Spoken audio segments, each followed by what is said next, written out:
સુરતના ઉધના ઝોનના અનેક વિસ્તારોમાં શુક્રવાર અને શનિવારના રોજ પાણી કાપ રહેનાર છે। એક બાજુ ગરમીમાં વધારો થઈ રહ્યો છે ત્યારે પાલિકાના હાઇડ્રોલિક વિભાગ દ્વારા વારંવાર શહેરના અલગ અલગ વિસ્તારોમાં પાણી કાપ મુકાતા શહેરીજનોમાં નારાજગી જોવા મળી રહી છે। સુરત મહાનગરપાલિકાના જણાવ્યા અનુસાર છેલ્લા એક મહિના દરમિયાન મનપા દ્વારા અલગ અલગ કારણોથી શહેરના વિવિધ વિસ્તારોમાં પાણી કાપ મૂકવામાં આવ્યો છે। આ દરમિયાન આગામી શુક્રવાર અને શનિવારના રોજ ઉધના ઝોનના અનેક વિસ્તારમાં પાણી કાપની જાહેરાત કરવામાં આવી છે।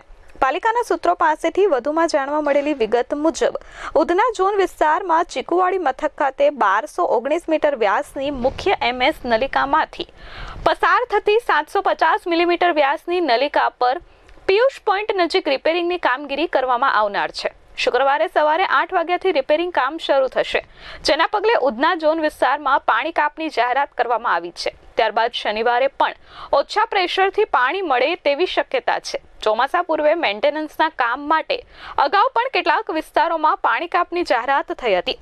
ઉધનામાં જે વિસ્તારોમાં પાણી કાપ છે તેમાં 7 તારીખે શુક્રવારે સાંજનો સપ્લાય ઉધના ચીકુવાડી જળ વિતરણ મથકમાં જૂના બમરોલી અને ગોવાલક વિસ્તારમાં તથા આશાપુરી સોસાયટી, અપેક્ષાનગર, અંબિકાનગર, દેવેન્દ્રનગર, કરશનનગર, હીરાનગર અને કર્મયોગી સોસાયટી અને સદર સોસાયટીઓના આજુબાજુનો વિસ્તાર બંધ રહેશે।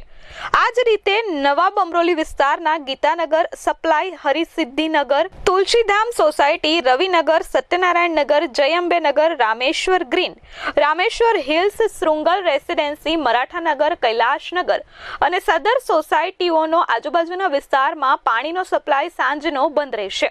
જ્યારે તારીખ 8ને શનિવારે ઉધના ચીકુવાડી જળ વિતરણ મથક સવારે Pandesara, ગામતળ, housing board, આરવીભાવ society, Kailashnagar અને આજુબાજુના વિસ્તારમાં પાણી પુરવઠો ઓછા પ્રેશરથી અથવા નહિવત મળવાની શક્યતા છે।